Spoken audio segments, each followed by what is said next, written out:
the environmental, food, stress, no sleep exposures. That's a 200-year-old problem, right? And more recently, like really the last 50 years. Mm-hmm. Imagine what we're wired for 200,000 years, the package that we're walking around in versus what the reality we live in. And you wonder why chronic disease is so prevalent. Nobody has to have any of those things. They're all preventable. Kashif Kahn, my friend, welcome to the Better Podcast. I'm thrilled that we are doing this. It's awesome to be here. Long overdue. I'm happy we're here. Long overdue, indeed. Wow. This is something that we have been talking about for a while. We've had Dr. Mansoor Mohammed on the show in the past, which we'll make sure that we link out into the show notes. But have wanted to have this conversation with you around genetics and how we can, as we learn about our genetic tendencies and preferences, how we might make alterations, let's say, to diet and or nutrition and the way that we conduct our lives. So we're going to get into a lot of juicy things today. Before we do, we're going to talk about testosterone and estrogen and brain health and all the things. You are the CEO of the DNA company, which, not blowing sunshine, but this is the only genetic company that I use now, and we can talk a little bit about why that is. But tell us a little bit about how you came to run this company and how the company came to be. Sure. So I actually don't come from the space, which is interesting because very rarely do you find someone in the biotech space that isn't either a PhD or does lab work or actually ran this type of company before. Like any other functional medicine story, all the great ones you hear, I was sick. Right. And I was looking to cure myself and help myself. And not only myself, my mom, my niece, a couple of people in the family. When I was in my late 30s, I'm now 42, I had a whole number of things that hit me at the same time. And the question that I asked, because I had never really been sick before, was why? What did I do wrong? What did I eat wrong? What did I breathe wrong? Because that's really what I thought I needed to change. I never was prescribed a pill before. And now all of a sudden I was being prescribed 5 with MRIs and scans and all this different stuff. And I wasn't getting that answer, which made no sense to me. And so I started to find my own why. And I was digging. And I thought maybe there's something quote unquote genetically wrong with me. Because why am I the only person in my sort of circle, office, whatever, that's feeling like this? And the like this was migraines, crazy eczema. I couldn't open my left eye. It was like sealed shut. Psoriasis, where if I clasp my hand, my knuckles will start bleeding. Crazy gut issues, always bloated, couldn't eat, always disrupted, and in and out of depression. So all this stuff I learned once I dove into my genome, that there was one central hub that was failing. And these were all spokes coming out of it. All these symptomatic, my body screaming, please help me. Those were not the thing you're trying to fix. That's your body trying to communicate to you that you've ignored something for way too long. And now I can't handle it anymore. And I'm going to present this disease and this disease and this disease. And yes, I did acutely deal with those. But ultimately, when I was able to heal myself, starting at the cell, I realized everybody needs this. I literally walked away from my business and started to build the DNA company. And I think that where we can fall into pitfalls or traps is that you can look at the psoriasis on your knuckles and say, oh, I should probably get some cream for that. Right. Or, oh, I'm depressed. I should probably take an SSRI or an SNRI or whatever for that. Rather than what you were talking about is like this sort of central hub in the system that had gone wrong. And then we're seeing some of the flares or some of the, some of the spokes coming off of it as the way, I'm using your language, the way that you said it. So I think that that's really important. I think there's a lot of nuance when we talk about genes. I've had a few genetic profiles done.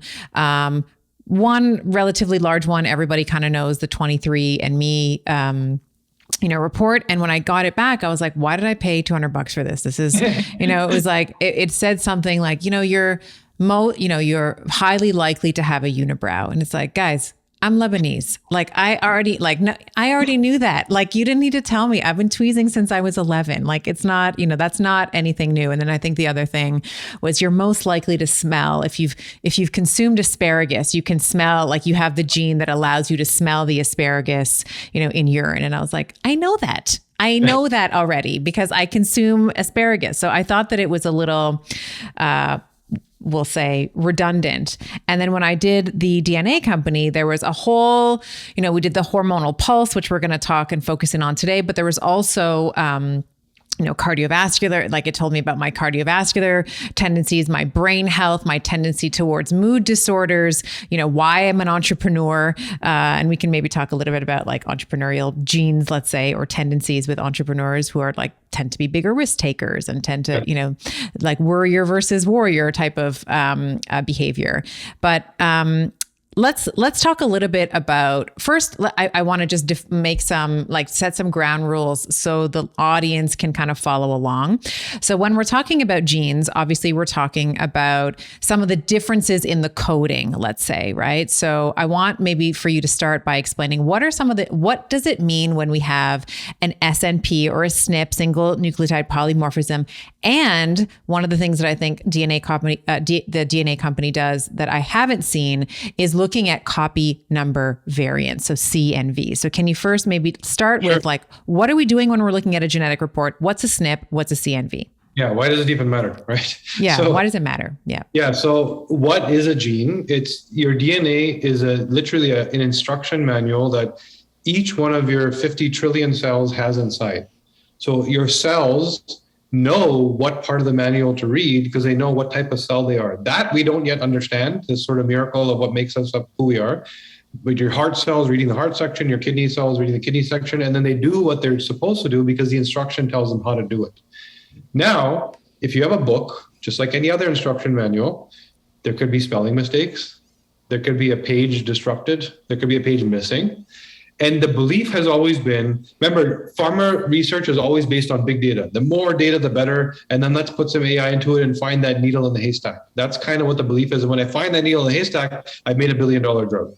And this is where the dependency has been on what we call the SNPs, like you call it. You have 20,000 some odd genes that make up your genetic code. Each one is thousands of letters long. So you can imagine the amount of data that makes up your human instruction manual. Sometimes there's a spelling mistake. The C is a T. It was supposed to be a C and now it's a T. So that gene is getting the wrong instruction. Now, depending what that gene was supposed to do, suppose something like vitamin C metabolization. You may not metabolize vitamin C so well. And so that 500 to 1,000 milligram dose is just not enough for you.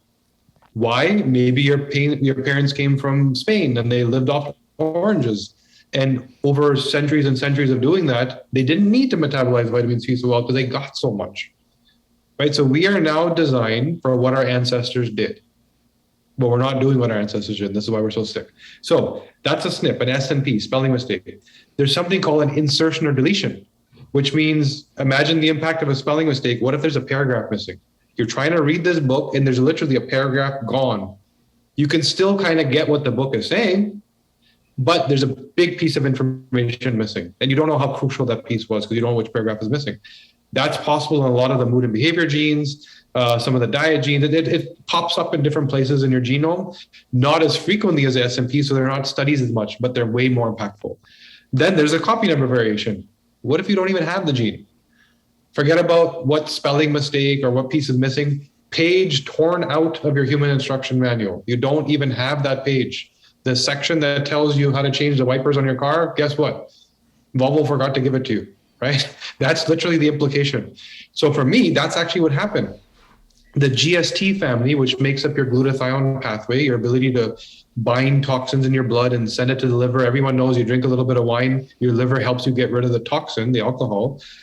But how well do you do that? Why do we have different outcomes? Well, for me, there's some key genes there where I had the copy number variation, and not the good version where I had an extra copy, like one of our partners, Bryce, who you also know. He has an extra copy of these detox pathways, so he can drink paint and pee it out and he'll feel great. Me, I was literally in our office building. There was a manufacturing company downstairs that was putting some pollutants into the air, and it was killing me slowly because I didn't have the ability to get rid of it. And what happens when there's toxicity in your blood? Inflammation that leads to eczema because your skin is screaming, inflammation that leads to neurological inflammation, which led to the migraines, inflammation of the gut dysbiosis, which is why I couldn't eat anything. That neurological inflammation also leading to depression in combination with how my brain works, which we've talked about before genetically. So all of a sudden you can get much, much more sort of sophisticated in what this stuff actually means. An average based, you have an 80% chance of Alzheimer's because of some SNP. but I'm also telling you have a 20% chance of not getting Alzheimer's because it's the same data, just look the other way. Or here's the exact biological pathways that cause Alzheimer's, and here's how you do these things. Now you know where to focus and what to fix. That's the big difference. And it's interesting because when you do have your own owner's manual, let's say, you can sort of retroactively reflect on your life and understand why certain things have happened in the way that they did. Like, for example, when I was pregnant, I remember I was trying to buy a rug, maybe for the nursery or something. And I walked into this carpet store and I became violently ill. Like within a few minutes of being in there, I could, like the fumes of the carpets, maybe the off gassing, or I had to leave immediately. And, looking at my genetic profile, I have, and I was saying this to you in our pre-chat, and we're happy to use myself as an example here as we go through some of these different SNPs and CNVs, is I'm actually missing most of my glutathionization genes. So my ability to sort of bind quinones and bind some of these DNA damaging chemicals and compounds that we see insulting the liver, the lungs and the gut, which are like, technically maybe exterior to the body, so they get the most insults, was very poor. So I walked into this carpet store and had to immediately leave. And I was like throwing up and I was like, why is that so weird? So we obviously didn't end up buying a carpet for the nursery, but it also makes a lot of sense now when I'm like, oh, that's right. My detoxification pathways are pretty weak. So I have to be very careful about some of the environmental toxicants that I expose myself to, because my ability to sort of, metabolize and excrete and get rid of them is much slower and or let's say attenuated than someone who doesn't have those genes that are missing. This is a perfect example of not just, so when you look at their gene, call it failure, there's a red flag. There's two dials you can turn. One is, let me make up for it somehow. I can take a supplement, or I can change my diet to change my gene expression, which means how efficiently is that gene working? Even if you have the bad version, you can make it work a little better. Or I got to not expose myself to the things I'm not capable of, or expose myself to the right things. So as an example, you walk into that carpet store, it sounds harmless, but they wrap those things in burlap sacks that are doused in insect repellent to ship them so they don't get eaten up by moths because they're made out of wool, right? Then there's mothballs in every single pile. You open that carpet up, which was just in a container from China for the last 2 months. You walk into that carpet shop, which is new inventory, chock full of that insect repellent, which you now just breathe in. And for you, again, Lebanese background, you didn't need it. Your ancestors didn't need it. Think of what Lebanon looked like 100 years ago, 1,000 years ago, 2,000 years ago. By the way, our DNA, when we think of our ancestors, it's not grandma. Our DNA as it currently stands is 200,000 years old. Correct. Yeah. So we are wired like people of 200,000 years ago. Our current reality of, the environmental, food, stress, no sleep exposures, that's a 200-year-old problem, right? And more recently, really the last 50 years, if we really be honest about what's going on in this world. Mm-hmm. So imagine what we're wired for 200,000 years, the package that we're walking around in versus what the reality we live in. And you wonder why chronic disease is so prevalent. 90% of the US healthcare budget is on chronic disease. Nobody has to have any of those things. They're all preventable. Yeah. Another clinical observation that I've made, just following up, just kind of building on this point that you're making around our ancestors, is a lot of private clients that I will counsel. Let's say they have a European background. You mentioned Spain, maybe they're from Italy, or they're from, somewhere warm, Greece, Italy, whatever. Often when we look at their vitamin D binding protein capacity, right, very poor. And it's like, oh, well, that makes a lot of sense because their ancestors were out in the sun. Like the Greeks were out in the sun tending to their fields. Italians the same, Spanish the same, Portuguese, same kind of thing. And what we often find when we do run, profiles from the DNA companies, we'll see, oh, their binding protein is really, really slow. So we have to make sure that they're purposefully getting sun exposure, because that's what their genes require and expect of them. These 200,000-year-old genes are expecting that they're working, maybe not 200,000, maybe 10,000, they're tending to the fields, or they're out in a warm climate for a longer period of time. And then you take those Italian genes or those Greek genes and you ship them over to Toronto, which is where I'm from, and then we have, you have summer, we have beautiful summer, beautiful spring and fall, but we also have winter. Those genes are not necessarily made for long, cold winters with very poor sun exposure. And then again, to your point around the 90% of the budget of U.S. healthcare is going to chronic disease. I would also add that 90 to 95% of the time, North Americans and Western society in general now spends their time indoors. So what does that do to our ability to create and synthesize vitamin D from the skin? It tanks, right? So, and you can't, and there's just, and we can talk about supplementation, of course, which is usually what I try to do for my, Canadians and Americans that have all 4 seasons, but it's not the same. Supplementation is not the same as exposure to the sun. Yeah. And the impact, people don't realize the impact of something that sounds so minute, like, oh, vitamin D. Okay. Well, it's not heart disease, but it is. But it is. Yeah. Give it 20 years and it is. Yeah. The 20,000 genes or so that I mentioned that you have, 2,000 of them require vitamin D to function. So 10% of this human biochemistry that's going on, all the switches that are being turned and dials that are being turned, require vitamin D to literally make them happen. It really acts more as a hormone. My personal belief is that we call it vitamin D because if we actually call it what it was and everybody had enough, there'd be no healthcare budget. It'd be a very different healthcare spend because it's so important in so many processes. 10% of human biochemistry. And the reason, like you said, if you came from an equatorial climate, a lot of sun ancestrally, then maybe you don't metabolize it well. You don't draw it out of the sun well, or maybe you don't transport it well, or maybe you don't bind it well. This is why out of all the micronutrients, only vitamin D has this complex of a pathway. It's not just this gene metabolizes vitamin C, which that's the truth. There's one gene that does it. There's 3 separate steps and 3 separate genes, 3 separate processes, because if you have too much, it's a problem, right? And if you don't have the exact amount you need, it's also a problem. So the metabolic pathway is much more complex. And so the solution is also a little more complex. It's not just take vitamin D, but maybe I need it multiple times a day. Maybe during the winter, I need more than I do in the summer. Why is there so much seasonal mood disorder? It's not just the gray clouds. You literally neurologically are not functioning efficiently because you don't have enough vitamin D. Right. You can start to predict these things. So little thing like that can make all the difference. Yeah. Love this. Okay.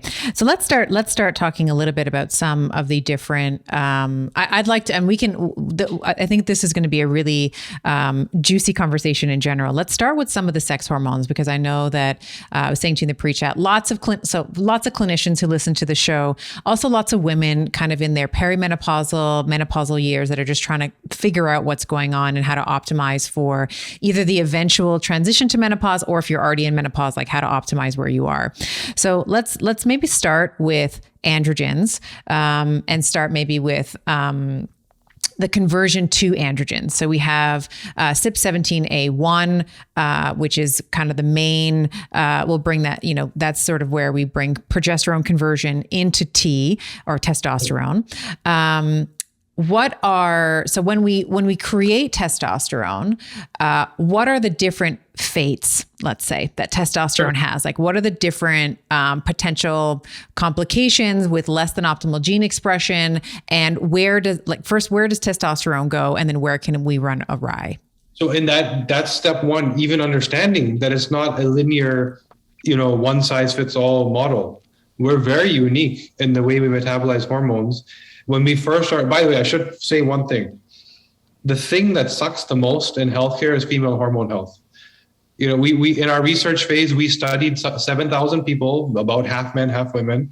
And the thing that kept screaming, well, you're supposed to have this problem. It's a gray area. Nobody knows, it's female hormones. Right. And we take for granted that infertility, bad menopause, PMS, all these problems are just part of being a woman. Not at all true.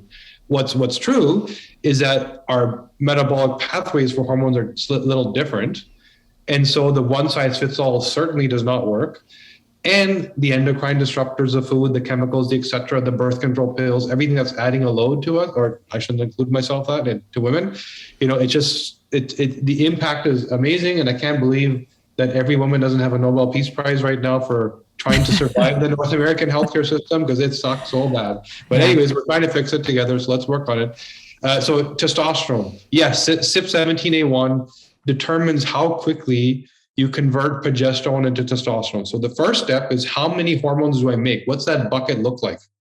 Because now you've decided how much you've loaded the gun and what you're going to do with it. So some women have a lot more hormones. They just start off with less. So they're starting off with a problem to begin with. Once you fill that testosterone bucket, you may convert it into, with the CYP19A1 gene, estrogen, right? That's the end of the pathway. You then convert into estrogen. But before doing that, your body has a few more options depending on what version of these genes you have. CYP3A4 eliminates the clean androgen. So that initial bucket that you filled, before you have the ability to convert it into estrogen, you may get rid of it as a testosterone. And very few women do this, but some do. Right? I would say it's like a 5 to 7% problem. A lot more women, however, convert their testosterone into DHT. SRD5A2. That's the gene that converts your testosterone, converts it into DHT, which is the manly man, Superman version of testosterone, where you can see every ripped muscle and there's no fat. And it also causes other problems like hair, skin, cystic acne, right? Where you can get very specific about why these things are happening. But like another nuance, once you convert it into DHT, there's a gene that in your multiple detox pathways instructs what's called glucuronidation. It's another form of clearance. The UGT genes, there's 2 of them. And that's where you can have a copy number variation. You might not even have the gene. And so you're making this DHT and you also don't get rid of it. There's a young lady in our research phase that came to us who was 22, had her first menstrual cycle at 16, and by the age of 22 had 6 total. Wow. 1 per year. Her concern was that her acne was so bad that she had to walk everywhere with a rubber donut. She couldn't sit on a chair.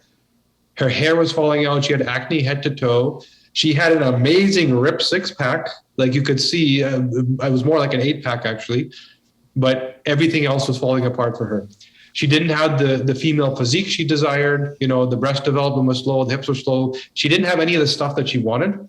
And so all of a sudden, her father, who was an internist, found out she had non-fatty liver issues.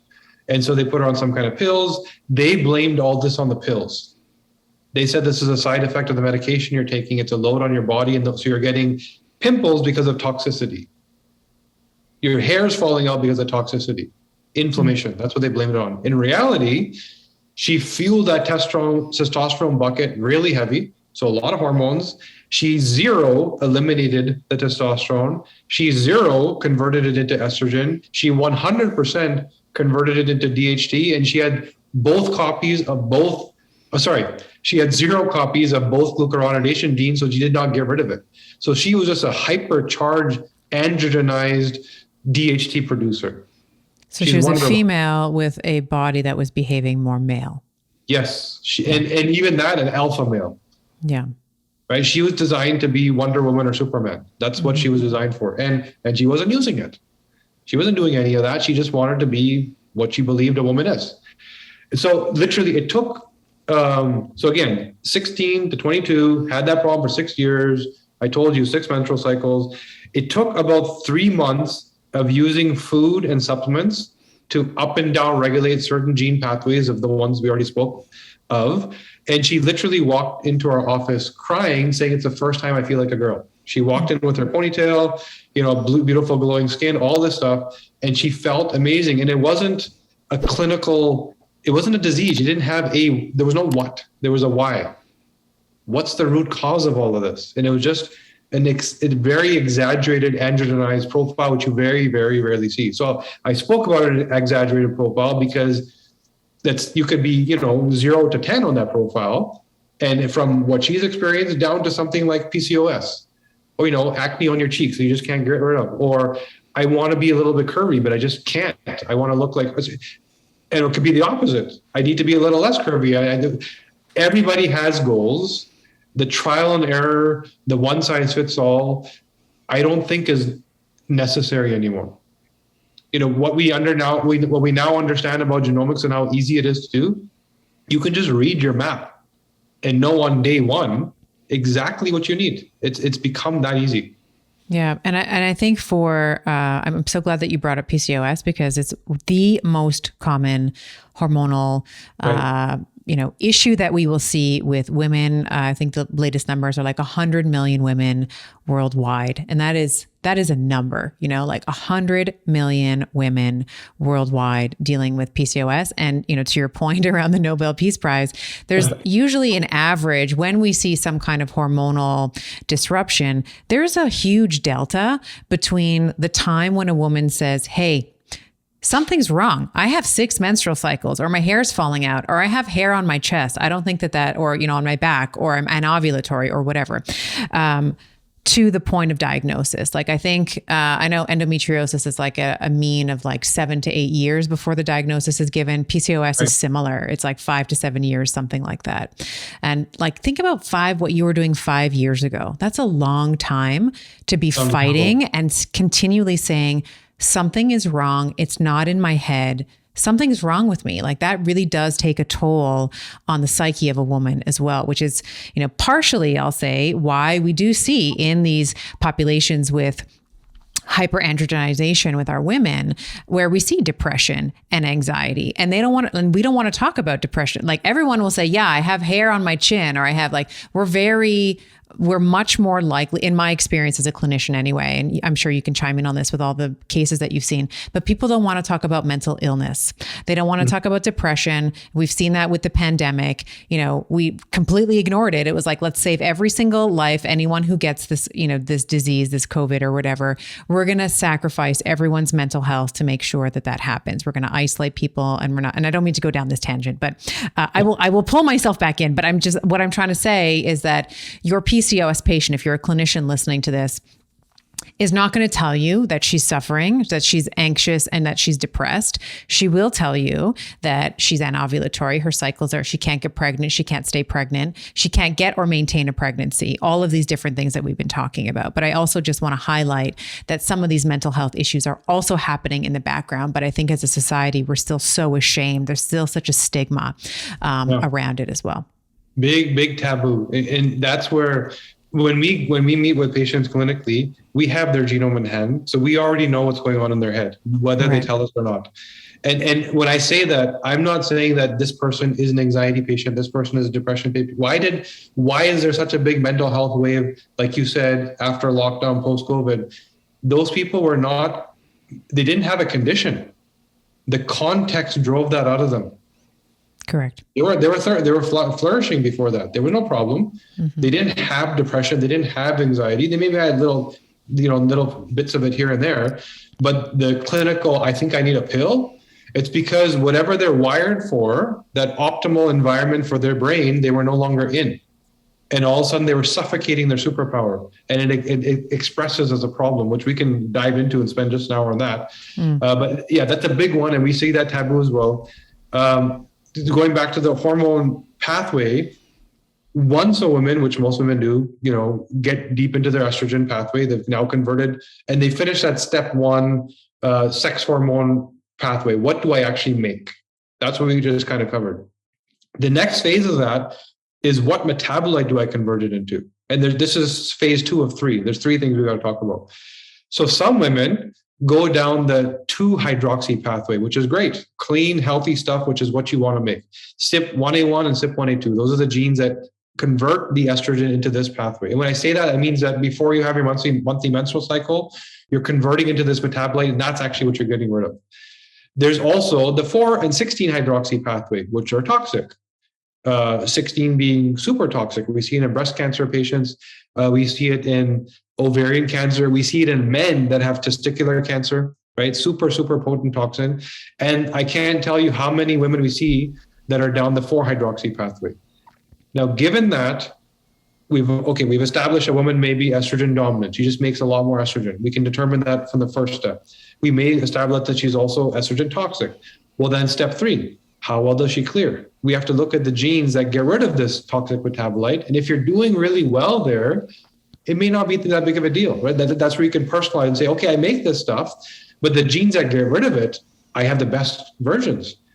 Not many of us do, right? Not many of us came from an ancestry that required this. So some of the same genes that deal with brain chemicals like COMT, the same GST genes we talked about, the glutathione, the detox genes, plus antioxidative genes like SOD2. These are the multiple things we have to map, which we have mapped. It's very easy to understand in the algorithm.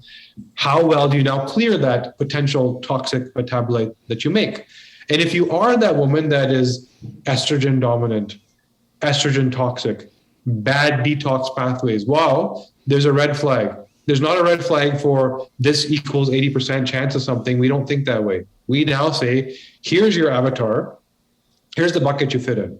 You're in the estrogen toxic, no clearance bucket.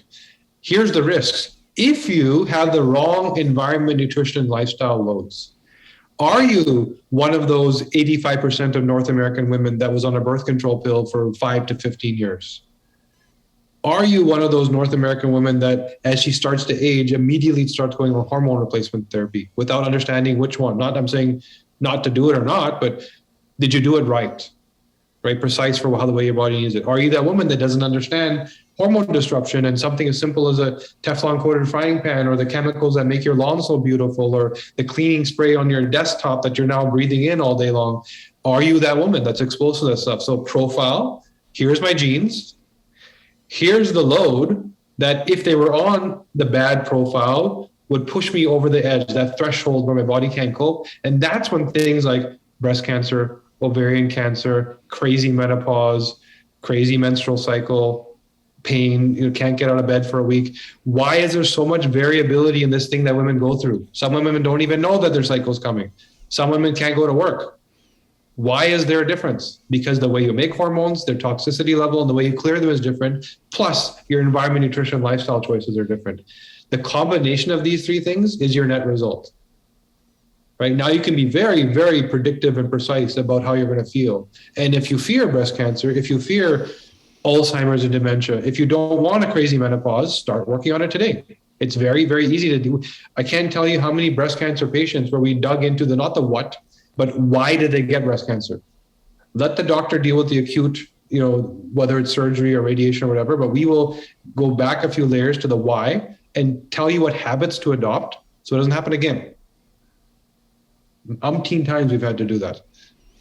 Can you define for the listener, you've talked about estrogen dominance and toxicity. I just want to make sure that those are clear in what is the difference between someone who's estrogen dominant, which we hear a lot. We hear a lot of people, even online experts will say, oh, do you run estrogen dominant? Do you have these symptoms? What is the difference between that and estrogen toxicity?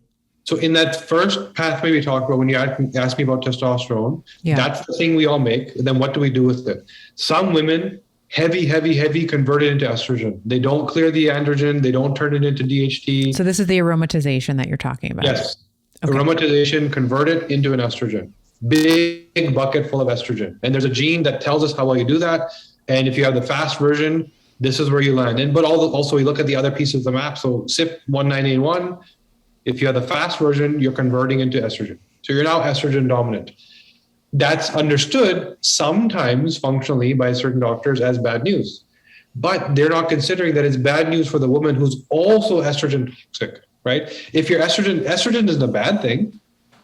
It makes your hair beautiful, it makes your skin beautiful. It gives you, it's good for your muscle. It's good for a lot of things, right? But if it's produced into a toxic metabolite, or if you had the wrong hormone disruption exaggerating that estrogen dominance, that's when it's a problem. Right? Okay. Even men need estrogen. Men have the exact same genetic pathway that I just described. It's identical. There's no difference. The difference is we do it daily and women do it monthly, and we just happen to lean more towards testosterone. But it's the same pathway. There's no difference. So when we're looking at some of the so we've aromatized the estrogen, and now we sort of arrive, and you described some of them already, the 2-hydroxy pathway. So now we're sort of at what you might say, it's called hydroxylation, right? So essentially what we're doing now is we're going to add a hydroxy group to the estrogen. We're either going to go down the 2-hydroxyestrogen pathway, which you mentioned is the protective pathway. And I think that we want something like 70% at least of our estrogen or estradiol, estrone to be going down that pathway. And then we have the 4-OH pathway, which, by the way, my body likes this pathway, of course. So in addition to not being able to, and like missing my glutathionization, my body also has a tendency, when I did my profiling with the DNA company, my body likes the 4-OH pathway, which is not the protective pathway. So this is an estrogen agonist, meaning that when you go down this pathway, you are retaining the ability to still activate the estrogen receptor. So think about what that does in the breast tissue, right? It continues cell proliferation because estrogen is anabolic by nature, right? It also shuts down bone resorption rather. Or sorry, pardon me, I said that backwards. So it shuts down bone growth and accentuates breast cell proliferation. So that's just like a recipe for brittle bones and breast cancer if you're not being careful. So from a clinical point of view, let's say, what are some things, because I know that it is possible to jump pathways. Certainly that's been important in my own healing because I, wrote a book about what we're talking about in terms of being really estrogen dominant, hating my period for years, thinking I was like cursed. So what are some things clinically that we might consider if someone does their test, let's say with a DNA company, and it says, hey, you have a preference for this 4-hydroxyestrogen or estradiol or estrone pathway.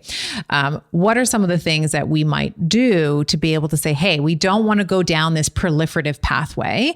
We want to go down the protective one. What are some things that we might consider? Sure. So when we answer those questions, we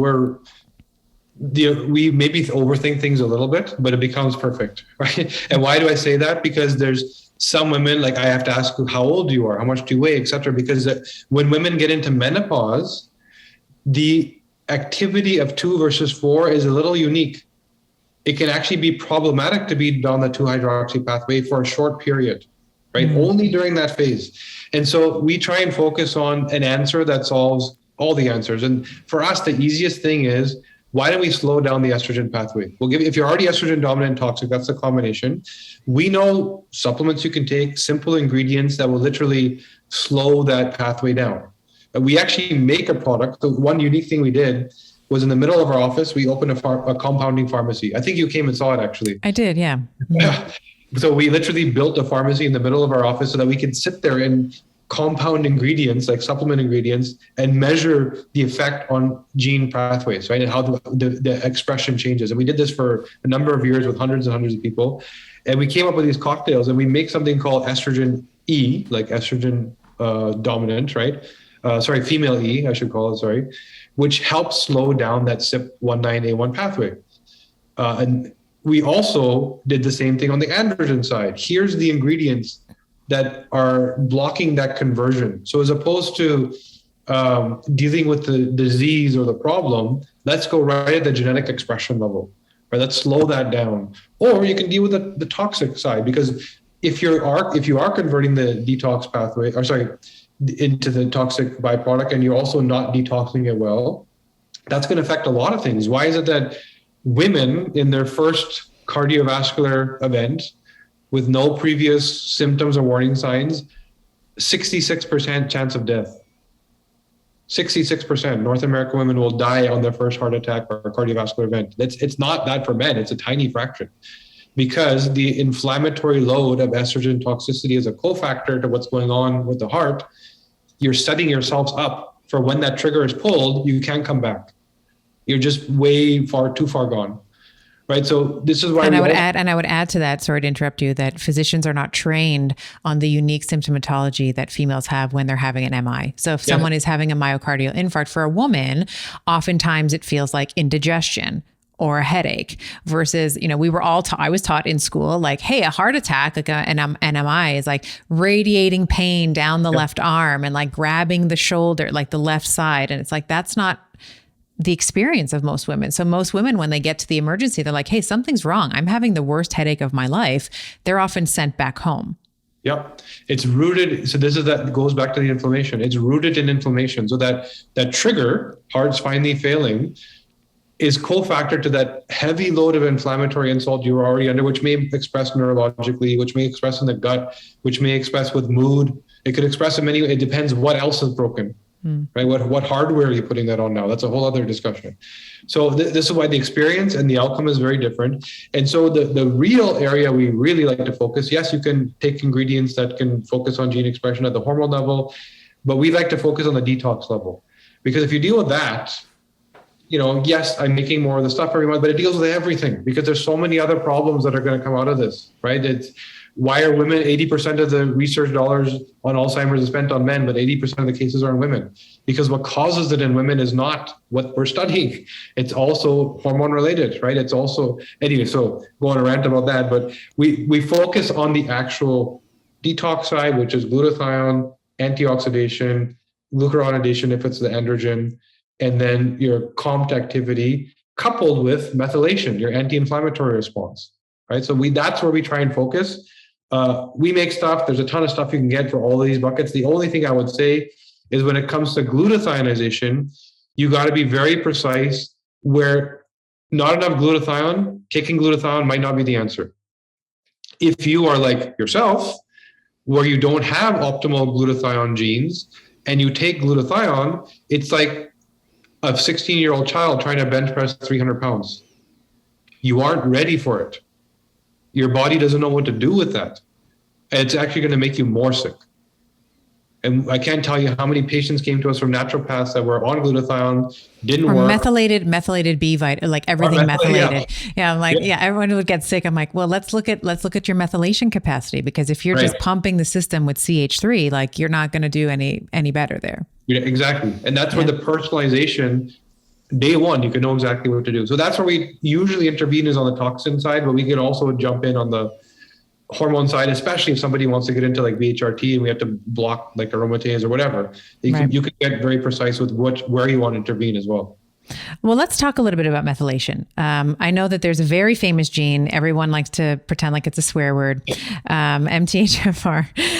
So let's talk about just even the word methylation. I think is a little abstract for people. It's like, what does that even do?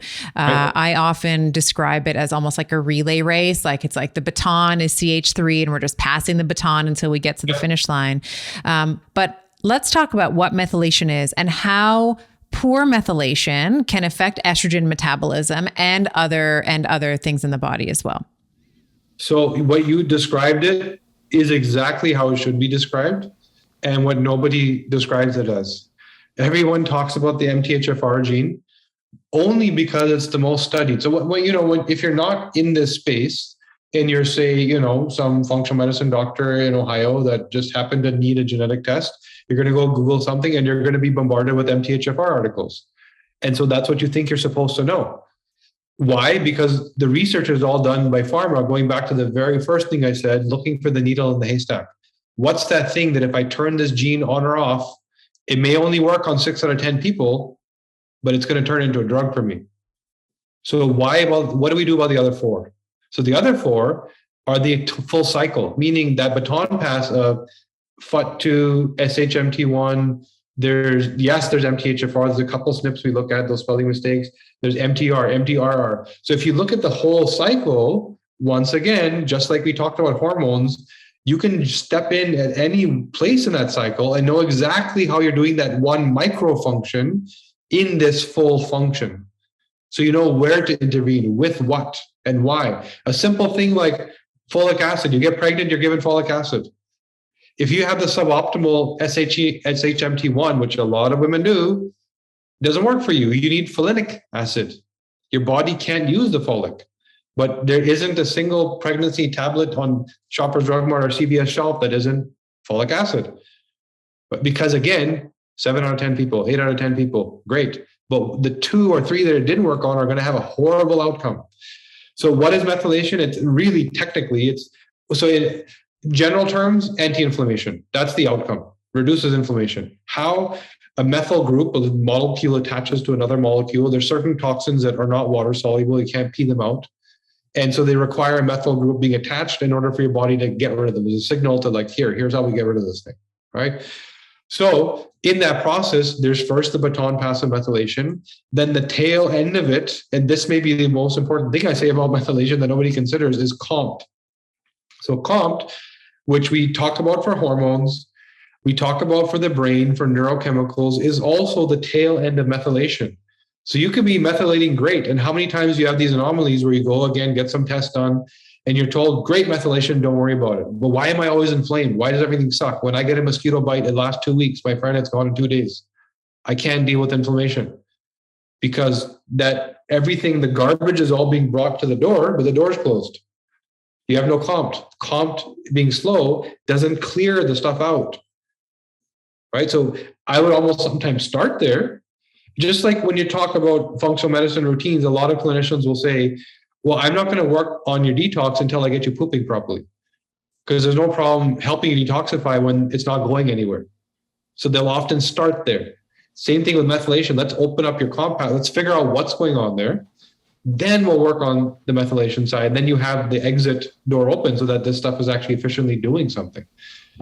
To intervene, it's all the B complexes, B12. Is it under my tongue sublingual? Is it in the gut? Is it a methylated version, like you said, or is it adenosine, a very different version of B12, which we find a lot of people need? You know, the very simple, call it anthropological fact, is that some of our ancestors ate beef and some didn't. So some of us have the ability to metabolize B12 in our gut because our ancestors ate beef, and that's the way the B12 is delivered. But most of us, I don't say some of us, most of us don't. Most ancestries did not eat beef. That's a fairly novel, new Western European phenomenon. Most of us goat, sheep, lamb, poultry, fish, vegetables, plants. That's what our ancestors ate.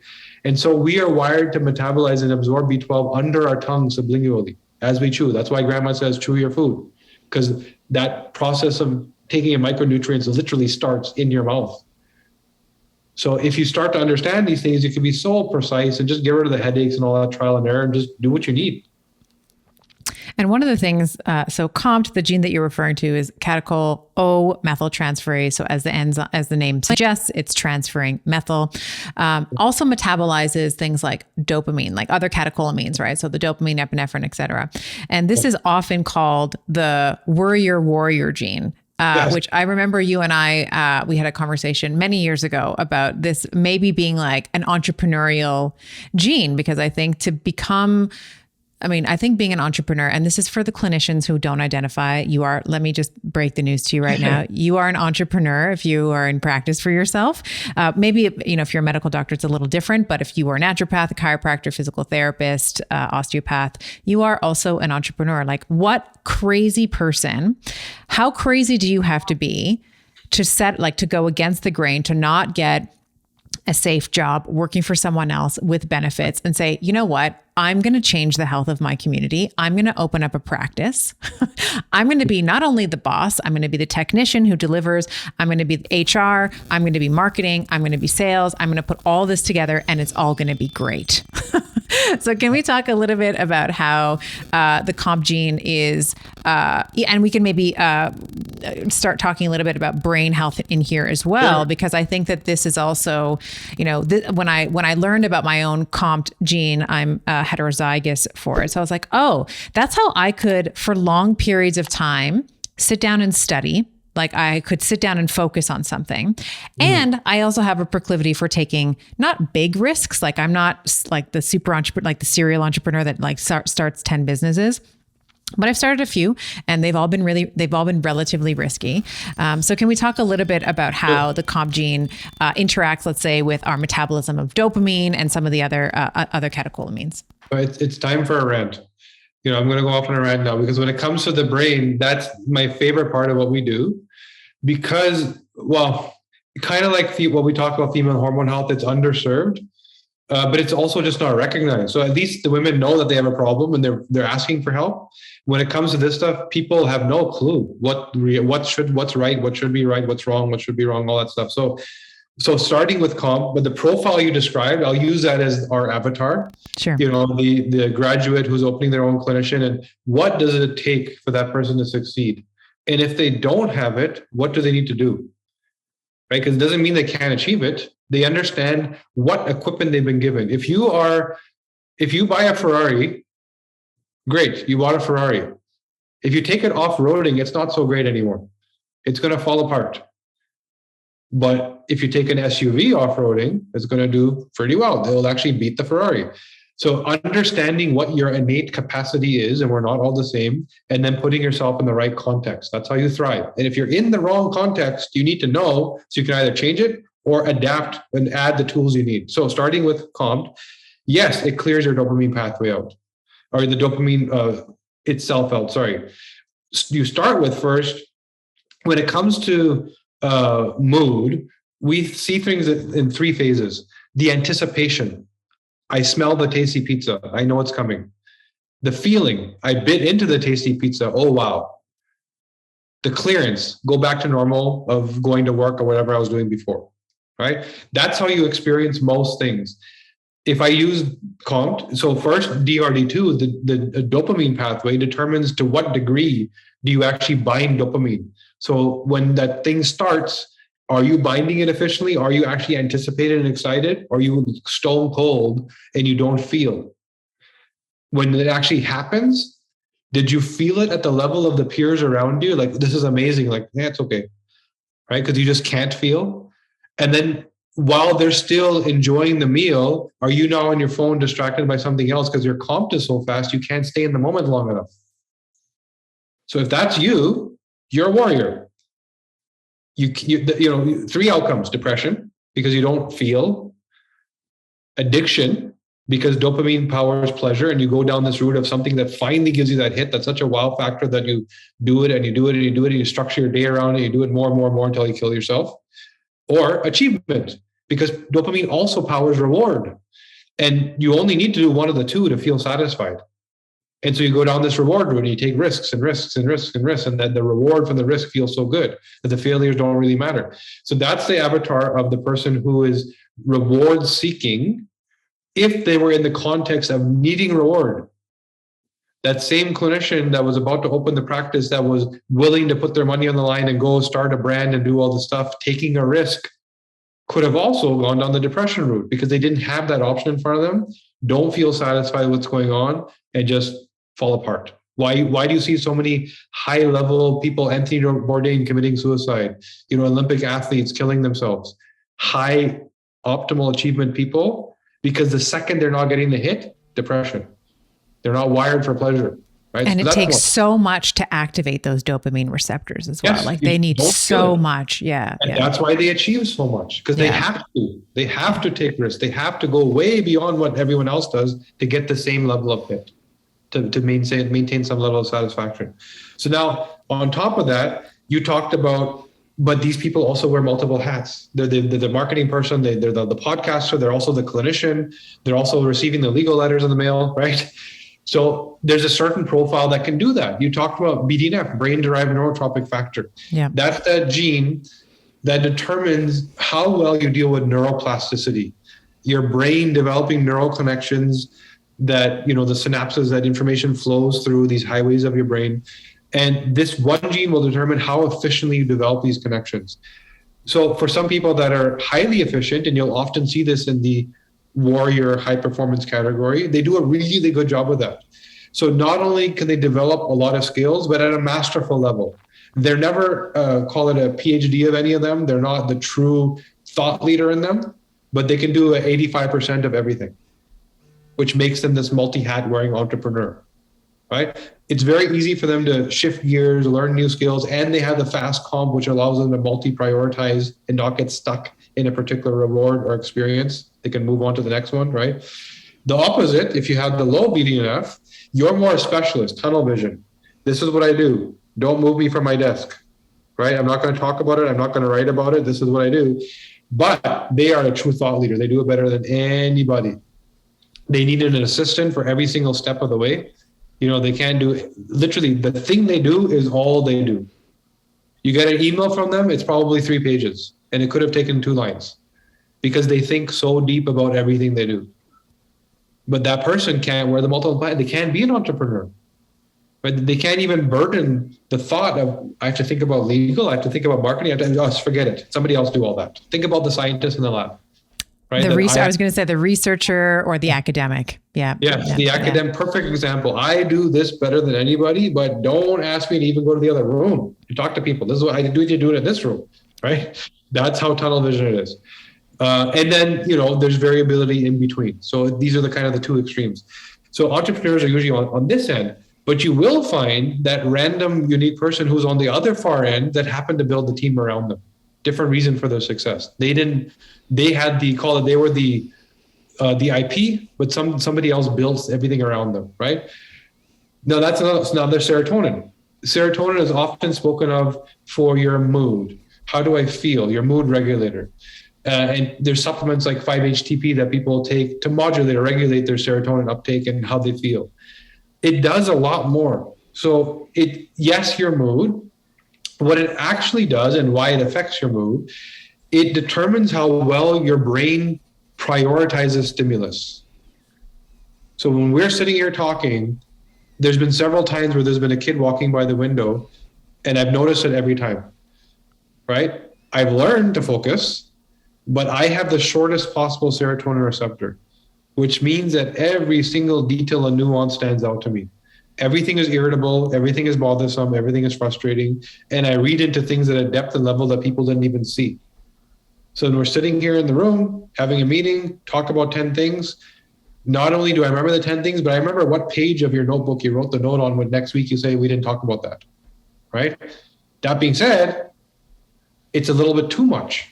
I have to meet So you need a quiet environment to study. Like I remember if someone was breathing the wrong way in university, like we would like in this communal kind of study area, I would have to get up and move. I was like, I can't, this person is so loud. I can hear the air going up their nostrils. Like I can't, like I needed total silence. And Giovanni, my partner, who you know as well, loves background noise. He always wants music on. He always wants like white noise puts him to sleep. I need dead, dark room, dead silence room. He likes like whoosh, like he likes like noises. Now think about Giovanni. Yeah.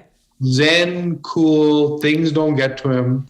Why? The exact same stimulus that you and I are experiencing, his perception truly believes it's about 40% of what we think it is. Right.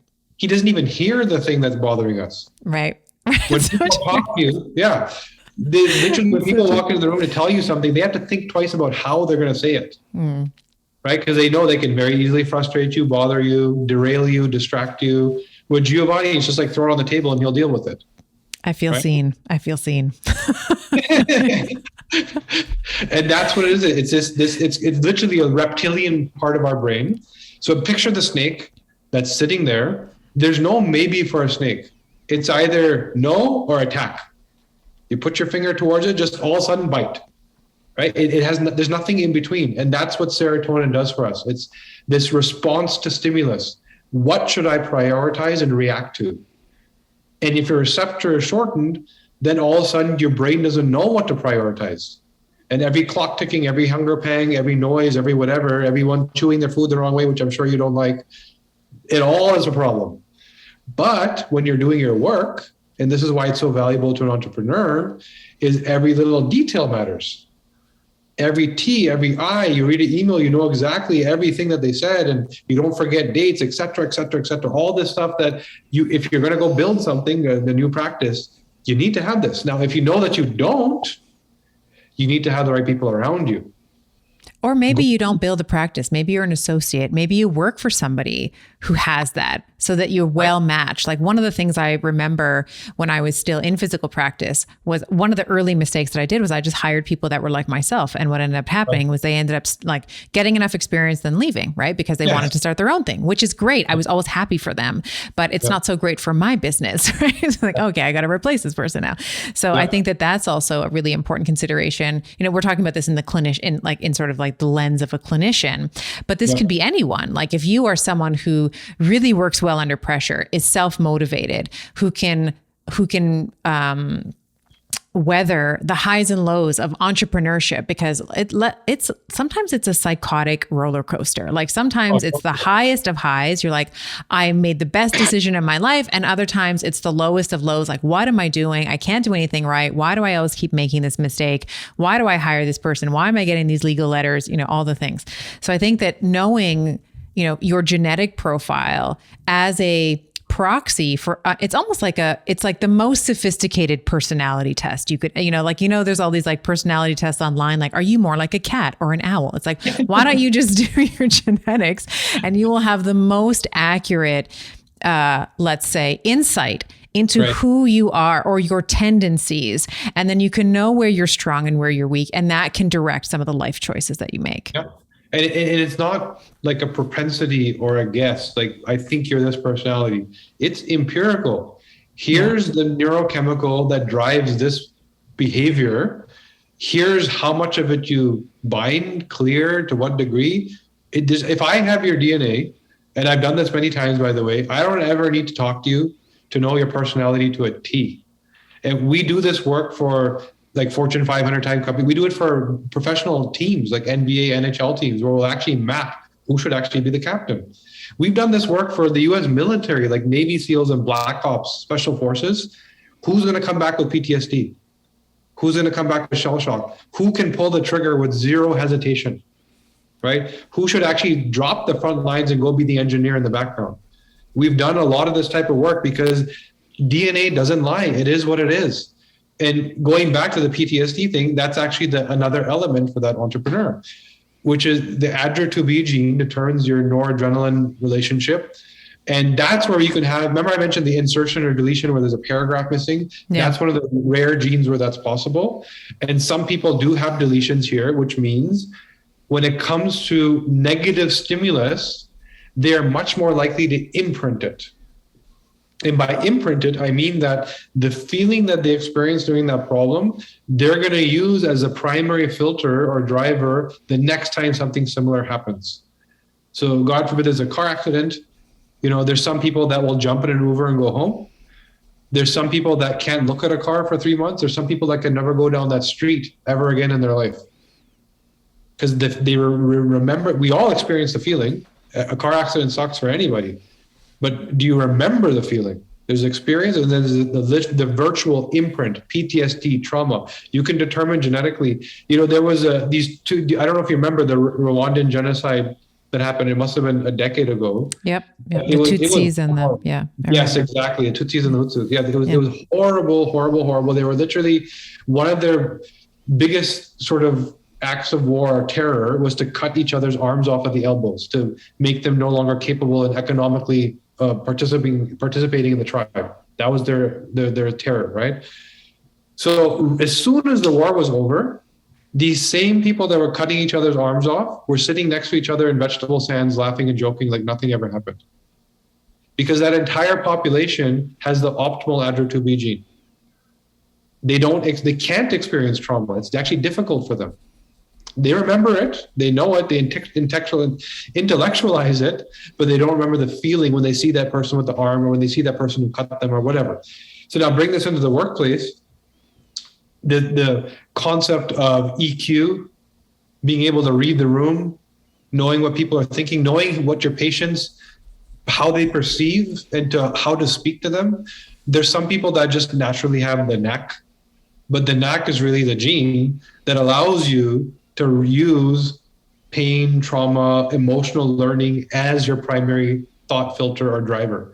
And those people just happen to appear to be a lot more emotionally intelligent and in tune. So it can be a crutch, but it can also be a superpower. And this is why the very first thing I said is that context is what drives the outcome when it comes to mood and behavior. Everything else, breast cancer, Alzheimer's, diet, nutrition, it's your genes, plus environment, nutrition, lifestyle. Those are the three loads that you can put on your genes: environment, nutrition, lifestyle. For your brain, there's an extra load called context. For me, I could very easily be depressed if I don't challenge myself. I can very easily be addicted if I go for pleasure instead of challenge. I can very easily become an entrepreneur if I go for reward instead of no challenge and no pleasure. Context is the net. just like context is the net for the Hutsis and Tutsis, right? Are they killing each other and remembering it, or are they? So anyways, long story short, you're wired for this type of behavior. It can be a crutch. It can be a superpower. You first have to understand your wiring. Then you know what you're wired to do, and are you even in the right context? If not, make an adjustment and you'll feel great.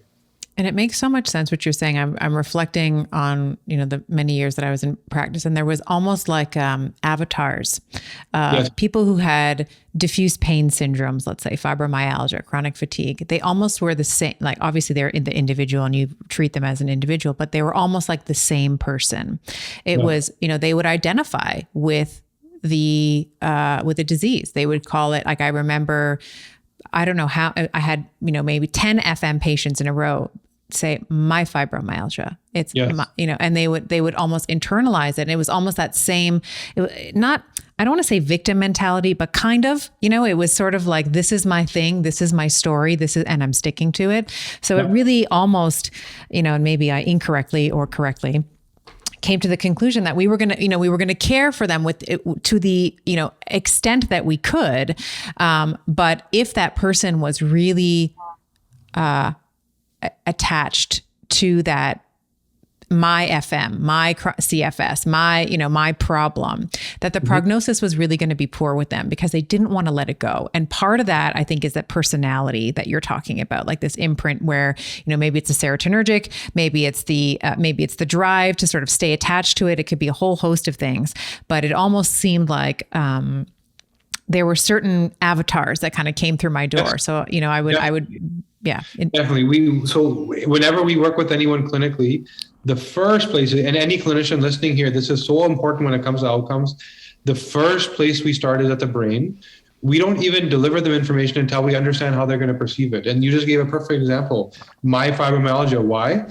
Because if you are the person, and I would argue that's probably what they are, that imprints a little bit more, then every time you think, talk, smell, taste fibromyalgia, you're remembering the pain of the time that it actually hurt. It doesn't hurt all the time, but the time that it did, the trigger that made you go to the doctor. It's more salient. It's more salient for those people. Yes. Yes. It's literally a label. The pain is the label. That's what they remember. And they literally will probably feel it every time they talk and think about it. We have a patient, 64-year-old woman, that came to our door, literally drove to our office, Googled online and showed up and yelled and screamed that your test doesn't work. It's horrible. I've done every test in the world. This is the worst thing I've seen. And she went nuts. So I said to her, wait a second, you've done every test in the world. Are you still sick? She said, yes, that's why I took your test. I said, so they didn't work for you? Well, yeah, they didn't work, but the way they do it, that's the way science works. And now you guys don't know science. I said, okay. So you don't have the outcome, which is all that matters. Let's sit down. So I literally sat down with her, opened her DNA on my laptop, sorry. And the first thing I told her is half of your problem is that you are manifesting your own problem. The way you think, the level of detail that you think at, the way you hold on to an imprint pain, your inability. So the opposite of that warrior dopamine pathway, if you have the maximum dopamine binding and you have the very slow clearance, it's so easy for you to experience pleasure and reward that you're constantly in it. And when it's taken away from you, there's more of an acute anxiety crash. So the person that's at the bottom, they're just kind of always there. They're used to feeling like crap. But for the person that has that crash, it's a real disaster for them. And it creates this acute anxiety response as opposed to a chronic ongoing anxiety. That's what she had. So when she felt bad, it had so much more meaning for her because she wasn't used to feeling bad. So I showed her how the way she's perceiving this problem, without discounting that the problem is real, it exists. And we figured out what the problem was also. The problem is real, but something that is potentially a 2 out of 10, you're experiencing as an 11 out of 10 because of how you perceive the problem and what you're then doing about what you think the problem is. This massive acute snowball that keeps getting bigger and bigger and bigger, which is actually only happening in your head. So we dealt with her literally for 2 days. 2 days, I worked with her, just helped her just because of the nature of how she showed up at the door. She's fine. 1 week into it, she actually wrote a multi-page letter and dropped it off at the office saying thank you. She's 64 years old. She's had this since she was 24. And she said, I have never felt normal for 40 years. And I've spent everything on every test, everything on. So what it came down to the same problem we have. She was missing key detox pathways, and she grew up in a household where both her parents smoked. So she was already overloaded when she started her life at 24. At 24 is when she left her home and started working on her own. Just the shell shock of leaving her home caused her to get sick, which is why, we asked the right questions. That's the day she moved out, which is why it started in her head. The problem existed. Yes, there was an innate problem. The degree to which she was experiencing it, highly, highly exaggerated by how she thinks. And now you can think how many multiple avatars there are and how many multiple different ways you need to deal with people. But if you deal with them in the way they need to, how optimal the outcome is exactly what they need, in the way they need it, in the way they perceive it, in the way they can cope. And it makes things amazing for people. I want to come back to EQ for a moment. Sure. We've had conversations about this in the past. I think it's worthwhile getting this in the show as well for people to hear. So I have one of my sons is on the spectrum. He would be what was called Asperger's. Right. He's a teenager now, and he's he's my son. He's not my biological son, but he's my son. He's my baby. Right. And so one of the things that you often hear mothers say is, and I'm bringing this back to detoxification, is like after certain medical interventions, certain shots, let's say, that the child has had, that they were fundamentally a different person. Yep. And I think that I'll clarify, I'll sort of state my position here and say that we know that autism is not unifactorial. It is a multifactorial process. Yes. But what we do understand, and I've run the DNA company's genetic testing on my 17-year-old and on my 2 biological children as well. Because it's like you run it once, like genes don't change, right? No. And what we've seen with him is that he has just like the worst clearance pathways that you might expect a child who is like a high functioning autistic person to have. So can you speak to, and I'm always of the opinion, you were saying like women deserve the Nobel Prize. It's like women, like mothers know their babies, and mothers know when they're fundamentally different before and after an intervention. That doesn't mean that it's the only thing. Like maybe there were other things that led to the expression of this multifactorial disease.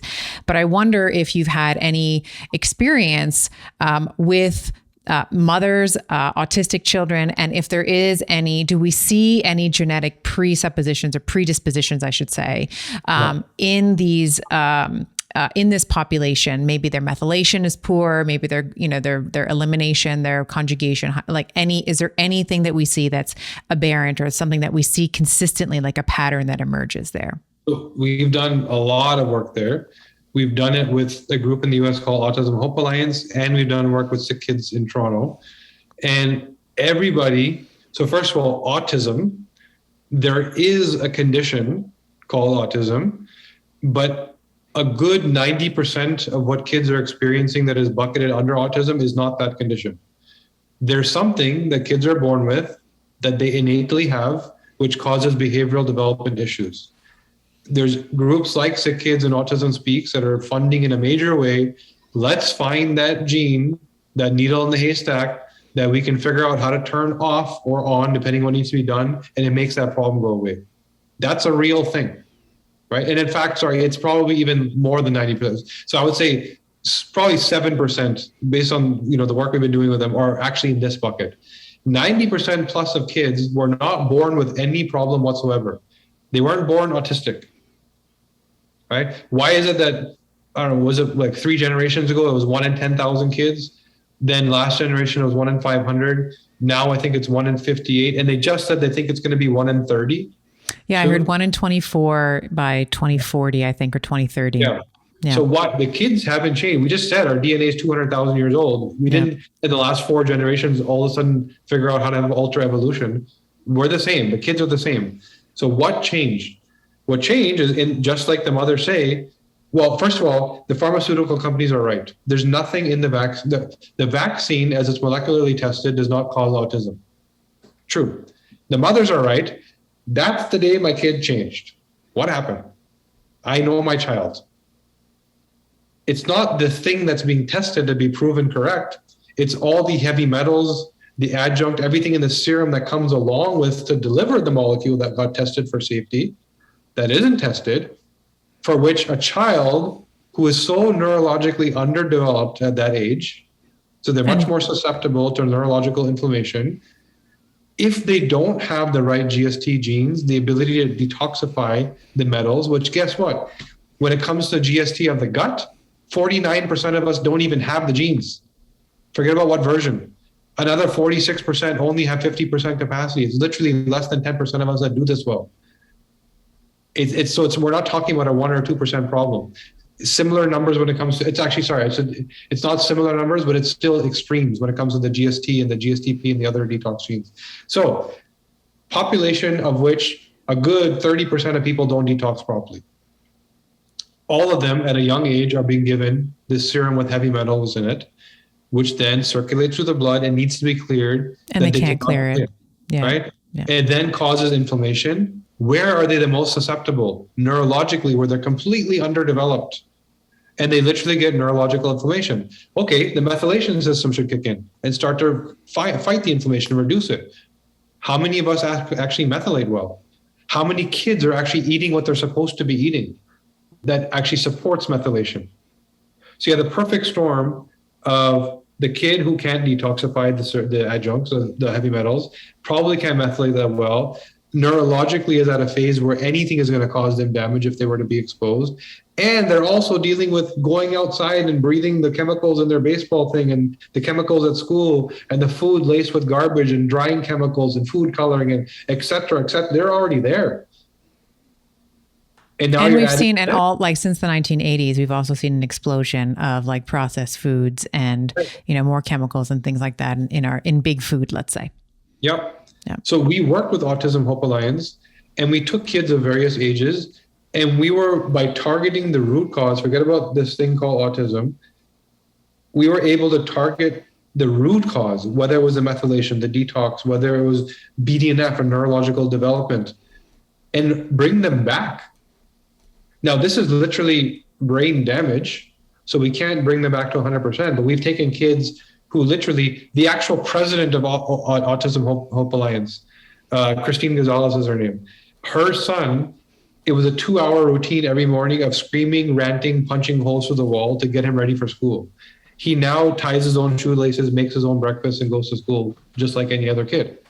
Because we were able to reduce the inflammation, get him thinking clearly, allow him, and at that age you can still repair and, there's some level of damage, but he got him better by dealing with the root cause. So again, there's some kids that were born with something. All that big data research is one day going to fix that. The majority of kids don't fit in that bucket.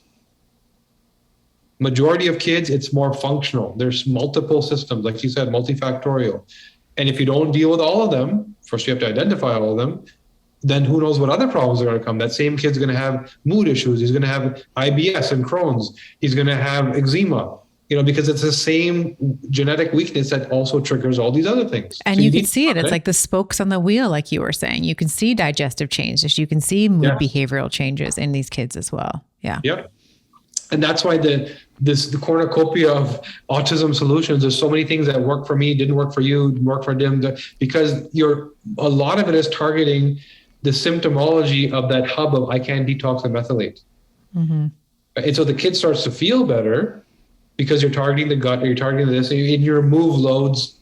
Anyone that's carrying 5 backpacks is going to feel better if they're only carrying 4, but they're still carrying 4 backpacks. You only got rid of one of them, right? So you got to deal with the root, and then all that stuff goes away.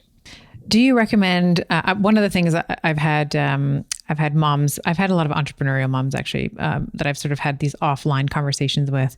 They're like, why did you do it for your kids? And I'm like, well, because genes don't change. So I know already what the presuppositions are for my children, my 3 boys.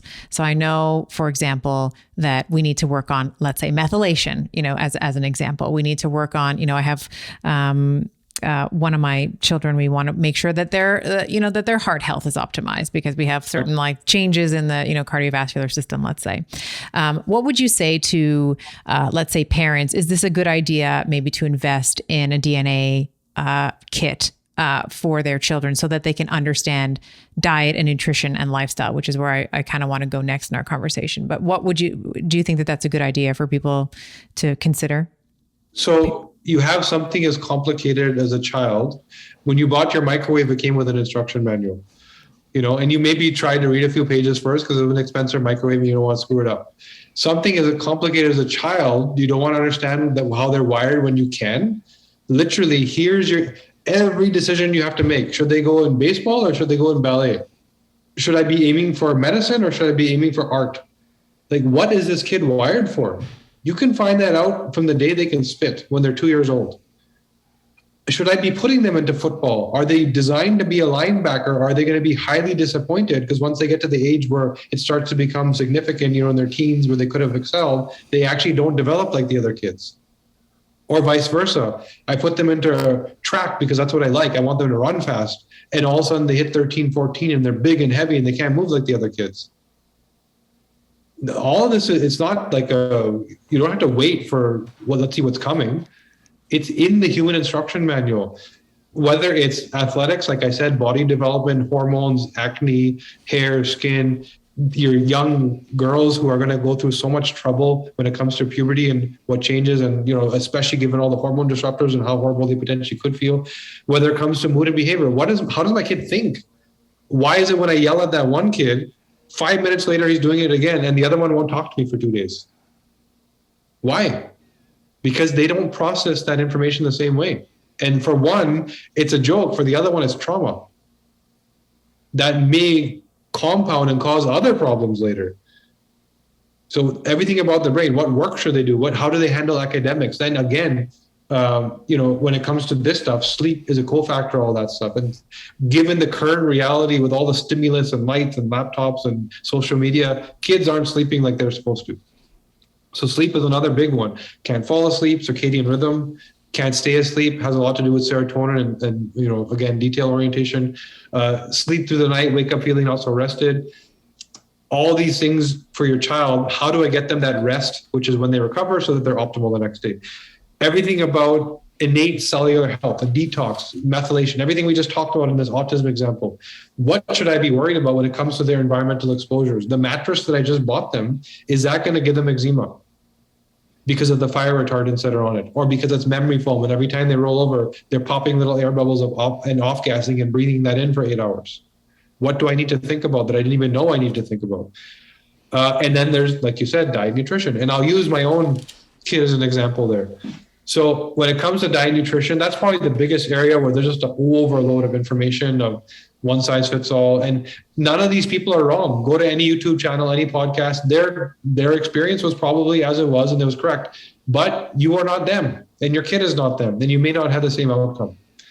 So when it comes to diet and nutrition, my middle kid, I have three, my middle son was always, call it a drama queen when it came to homework. Wouldn't start, wouldn't do it, crazy. And when I looked at, personality wise, he didn't have a motivation or discipline problem, or he's actually very mature in his thinking around how he treats elders and respect and all that kind of stuff. It just didn't make sense with the homework. So I opened up his genome, blinders off to say, forget about the brain. Where do I see holes? And one big glaring red flag I saw was the AMY gene, the ability to convert starch into glucose, worst possible genetics. His ability to manage his insulin response, worst possible genetics. Homework was after dinner in a South Asian household where there was rice and naan every day. So we were loading him with the exact kryptonite that he couldn't handle, crushing him mentally, wondering why he couldn't do his homework. That was it. It was not a discipline. It was not an attitude. It wasn't any drama queen or any of that stuff. He literally couldn't think. He was brain dead because he was having a crazily starch insulin crash every day. Now imagine the longitudinal effect of that. Childhood obesity, metabolic unhealth, diabetes, cardiovascular issues. The shame and guilt of not being able to do his homework. Yeah. That the trauma of that, right? So anyway, so this one simple tweak. First of all, his diet had to change, but second, when he ate, when he worked, that was the solution. It was not this conventional, how do you punish him? How do you reward him? Carrot and stick approach. It had nothing to do with any of that. And with all of what we're trying to do for our kids, you can get very, very specific, especially if you're doing something that's very rigid, like being a vegan or being on keto or, whatever you're doing. If it's very strict, it could work really, really well, or it could be the number one cause for your health concerns if you're not wired for it. The other thing I'll add to that is when you're metabolically ill, the diet that you follow then is going to be vastly different than when you are metabolically healthy. Right. So for example, your son who's eating the naan and the rice and all the things, maybe there's a restriction of carbohydrates temporarily, let's say. And then over time, you can, with the timing of the homework and everything, then we can start adding in complex carbohydrates strategically. But when he's sick, when he is, metabolically unhealthy, the diet that you follow then is different than the diet that you follow when you're healthy. So for example, I've had many women that I've worked with, diabetic and or PCOS rooted in hyperinsulinemia, as you were just mentioning, potentially with your son. So we restrict carbohydrates, including fruit, even though fruit is a healthy food, right? But it's the response of the individual to that stimulus at that time based on those metabolic parameters that we need to change. Right. And then over time, as a person gets better, maybe we start putting on lean muscle mass and we do all these other sort of lifestyle interventions. Then the fruit can come back. Then the naan can come back. And then again, you time it so that you're not like doing the homework. Let's say, you chow down on some naan and then some rice, and then you go and you do your homework. Like maybe that's just out of the picture completely. That makes so much sense, because when you are trying to fix a problem, you have to think as food therapeutically. Food is therapy. So there's two phases to food, like you just described. If you really generalize, there's the therapeutic phase. Here's the acute response. Band-Aid, we got to fix this thing. And here's exactly how to eat to get out of the hole. But then there's maintenance. Correct. And that doesn't look like an acute therapeutic response.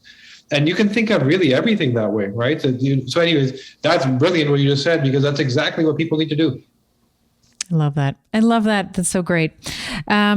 All right. So I have, as I mentioned, clinicians are wanting to, probably going to want to start using this in their practice. If people want to, does it need to be prescribed by a physician in order to get the test? Like, how do people get access to these genetic tests? It doesn't need to be. First of all, don't pay retail. I think we organized with you a discount for everybody, a code. Correct. So use the code, we'll figure out what that is. So there's two answers to that. To the consumer, yes, you can order direct. One thing that from my personal experience, what I was learned that was broken is that the product was too hard to use, meaning that when you go get a DNA test, you couldn't understand it unless you had some doctor interpret it for you. Right. Because it's a bunch of data, this gene, I don't know what that means. We rebuilt it and re-envisioned DNA where it speaks to the problem. So it doesn't say you got the DRD2 variant or whatever. It talks about anxiety, depression, addiction, fat metabolization, carb metabolism, the things you actually get and can apply. The second answer to that question is when it comes to clinicians that order our testing, and if you have a clinician, there's an additional set of reports we can provide, clinical summaries, that get a little deeper in recommendations, because there's certain things that we wouldn't want to, because we don't know who we're talking to yet. So there are the overachievers that are going to do everything and then go burn themselves out, right? So either you're coming through a clinician and that clinician will get the summary, or you are a clinician listening today and you will get the clinical summary, which gives you a little bit more recommendations and it's more condensed, so it's easier to apply. Or anyone listening that wants their clinician to get a copy, there's an ability in our platform where you just enter their email address and we'll send them a copy. Amazing. I love this. And I think that there's, what you're saying, I think overall, and I think the bulk of our discussion has been this idea of bio-individuality, which is why cookie cutter medicine never, from the beginning was kind of destined to fail, but we're sort of figuring all of that out now. Everybody responds differently. We're all not the same, even though we have the same parts. We all have arms, maybe we have hearts, we have lungs, all that stuff, but we operate very, very differently. So I love that we are looking at our genetics and then changing the epigenetics around it to optimize the expression of the gene, because your genes, are not, like I've said, they're not your destiny, right? You're not, but they are definitely your blueprint. And we can change the environment in which those genes marinate in and live in every day, like the off-gassing from the mattress or the paint or the, whatever, that you might not even ever consider. You might start paying a little bit more attention to that so that the genes can flourish in the way that they're designed to. Exactly. It's literally reading your human instruction manual, understanding exactly where you're not doing well, and more importantly, knowing exactly what to do about it. Right? It's one thing for us to tell you, red flag, here's a problem. It's a whole other thing if we can tell you, here's exactly what you should start doing immediately so that this thing doesn't become a problem. Or if you're already sick, let's reverse it instead of masking and treating it. Beautifully said. And I will make sure that the code and the link for the DNA company is in our show notes. So make sure to look out for that. Kashif, this has been such a pleasure. Anytime I get to hang out with you, it's always so fun. We get to nerd out, and I feel like this is going to help so many women. We talked hormones, we talked, and of those women, if you are a mother and you want to be looking for, the health and optimization of your children, I think that that's unbelievably valuable as well. So thank you so much for your time today. It was a pleasure. You're awesome. Thank you for having me here today. It was so great. All right. If you enjoyed that conversation, you are going to love the next video that I have queued up for you. We are going to be talking about eating for energy, mental clarity, and weight loss. It's right there. Manufacturers feed us so many lies. And it's not just the manufacturers. The government is telling us to do that because the government is lobbied by the manufacturers.